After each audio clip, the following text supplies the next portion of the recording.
दिया है कि जब एक मुलजिम को जमानत दी जाती है तो कानून के मुताबिक उसने हर लिहाज से अपने आप को क्लियर रखना है। लेकिन जब अदालत के सामने मेहदी अली काज़मी का मोबाइल प्रेजेंट कर दिया गया और मोबाइल के अंदर आप समझ सकते हैं कि एक चीज जो स्क्रीनशॉट प्रिंट लिए जाते हैं, प्रिंट आउट्स हो और इस चीज को अपने अल्फाज के अंदर एक्सप्लेन किया हो, वकला ने अपने ड्राफ्टिंग में लिखा हो, लेकिन दूसरी तरफ अगर इसको आप कंपेयर करें कि आपके सामने वो मोबाइल बिल्कुल जो प्रॉपर सबूत है वो रख दिया जाए तो उससे व्यू बिल्कुल चेंज हो जाता है। और ये आज पहली दफा हुआ है इस तरह के मामले में।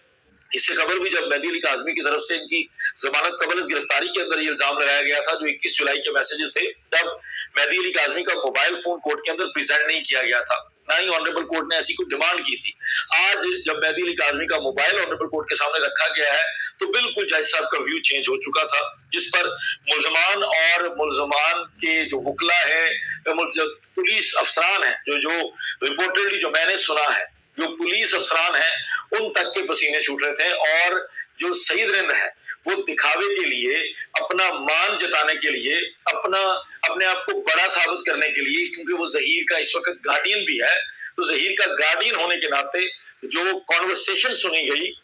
सईद रिंद और जहीर की आपस में वो ये थी कि जिसमें सईद रिंद उससे खफा होकर पूछ रहा था, उसको डांट रहा था कि तुम्हें ये काम नहीं करना चाहिए था। अब जाहिर है सिंध पुलिस जो है, सईद रिंद साहब जो है वो इतनी मेहनत से, इतनी कोशिश से, इतनी ज्यादा लगन से उसको बचा रहे हैं, तो बड़ा मुश्किल काम है। अगर जहीर इस तरह की हरकत कर देता है इस तरह की स्टेज पर तो बड़ा मुश्किल काम है उसको बचाना। इस पर अदालत जो है वो बजिद थी कि आज बहस की जाए। मुलजमान चूंकि हीले बहाने पर उतर आए, मुलजमान को महसूस हो गया, जो मुलजमान के वकला थे उन्होंने बहुत ज्यादा हीले किए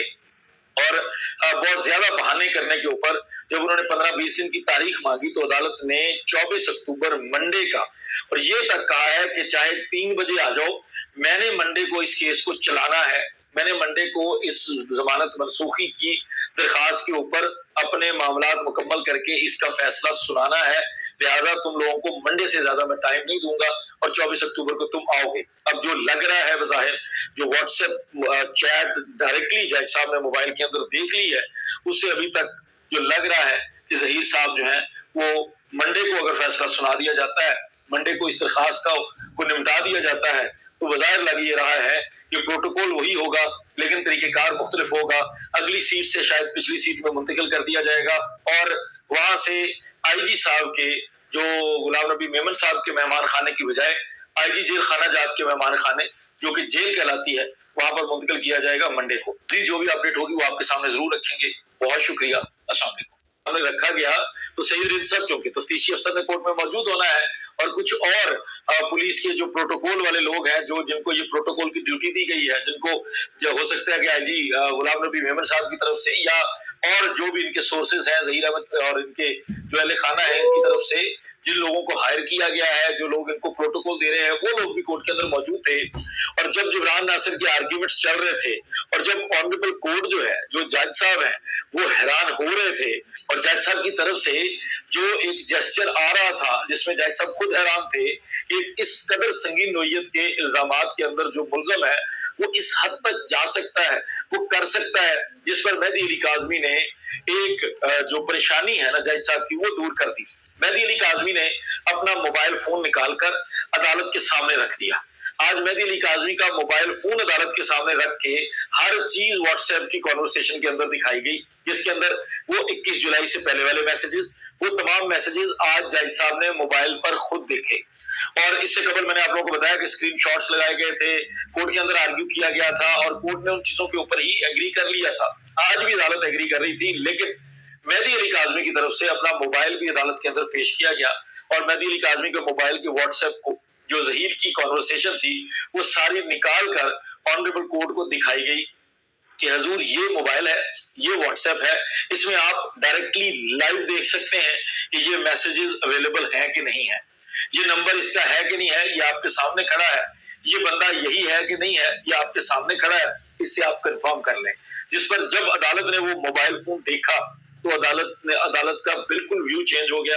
और बज़ाहिर जो मैं समझता हूं कि जब जाहिर अगर मैं ऑनरेबल जज साहब की जगह खुद को रख के देखूं या कोई भी आप लोगों में से अपने आप को जज साहब की जगह रख कर देखेगा, जब उसके सामने व्हाट्सएप की कॉन्वर्सेशन दिखा दी जाएगी, जब वो अपनी आंखों से देख सकेंगे कि वो मैसेजेस मौजूद हैं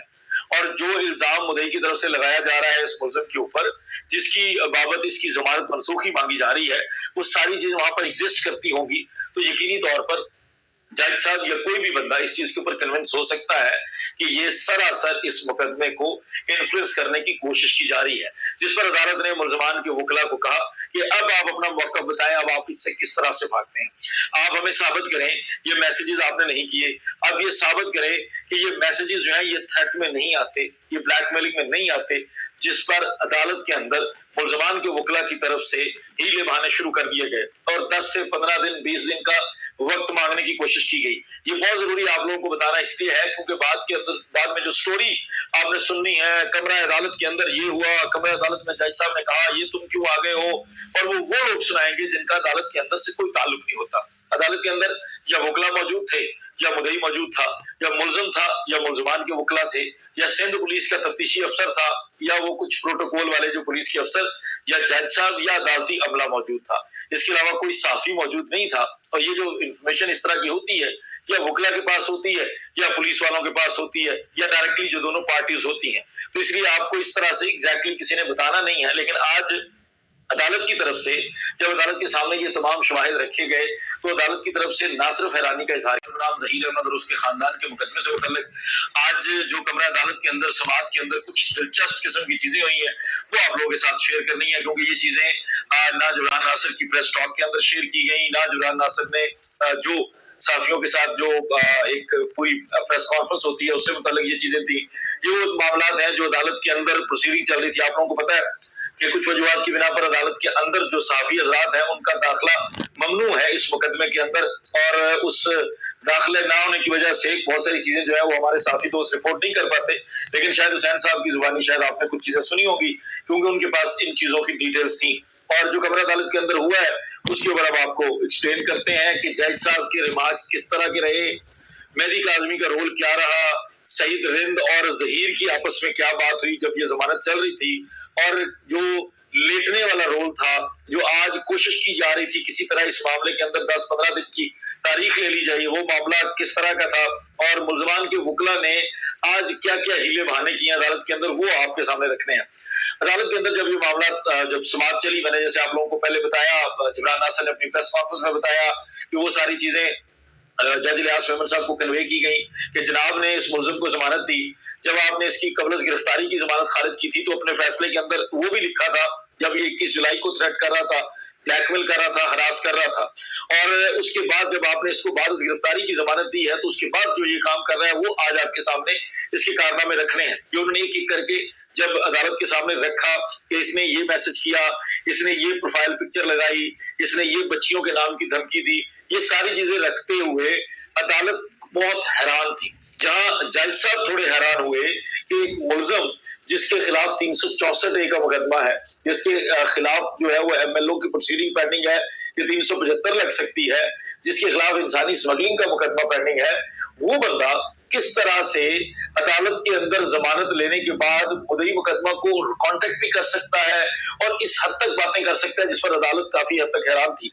अदालत के हैरान होने के साथ साथ एक और शख्सियत अदालत के अंदर मौजूद एक सरकारी शख्सियत और बहुत परेशान थी, और उस सरकारी शख्सियत ने ज़हीर को